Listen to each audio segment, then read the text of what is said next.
Hello' guys, কি খবৰ আপোনালোকৰ? আশা কৰিছোঁ সকলো ভালে আছে। মোৰ নাম উত্তম, হয়তো মোক পাহৰা নাই চাগে। বৰ্তমান মই আছোঁ এই গুৱাহাটীৰ ডাঙৰ ডাঙৰ বিল্ডিংবোৰৰ ভিৰৰ মাজত।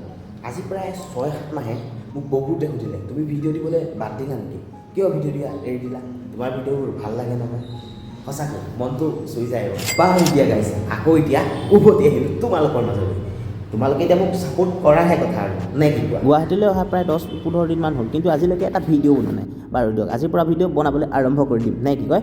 বাৰু এতিয়া মই ৰুমতে থাকি আমনি লাগিলে অকণমান ওলাই আহিছোঁ বাহিৰলৈ বুলি, কিন্তু গুৱাহাটীখনলৈ আহি ট্ৰেফিকৰ জ্বালাত নফচিলে জানো হ'ব? লাগিলে আপুনি খোজকাঢ়িয়ে যাওক বা চাইকেলতে যাওক বা গাড়ীতে যাওক। আমাৰ গাঁৱলীয়া মানুহবিলাকৰ বাবে এই গুৱাহাটীখন যেন এটা সপোনৰ ঠাই, য'ত এদিন নিজৰ পৰিয়ালটোক লৈ আহিব। কিন্তু মই ভবা নাছিলোঁ সেই গাঁওখনৰ পৰা এদিন যেন ময়ো অকলশৰে এই গুৱাহাটীলৈ আহিম আৰু অকলশৰে এই গুৱাহাটীখনত বাস কৰিম। বাৰু গাইজ, আপোনালোকক কথা বহুত শুনালোঁ। এই নতুন চহৰখন অকণমান ফুৰি চকি আহি সৰু সুৰা কেইটামান বজাৰ কৰি ৰুমলৈ বুলি আহিলোঁ। পিছে গাইজ, মই গুৱাহাটীলৈ কিয় আহিলোঁ সেই কথাটো কোৱাই নহ'ল নহয়। নেক্সট ভিডিঅ'ত নিশ্চয় কম দিয়ক। বাৰু গাইজ, আজি লৈ আহিছোঁ, আকৌ এদিন নতুন ভিডিঅ'ত লগ পাম। Bye bye.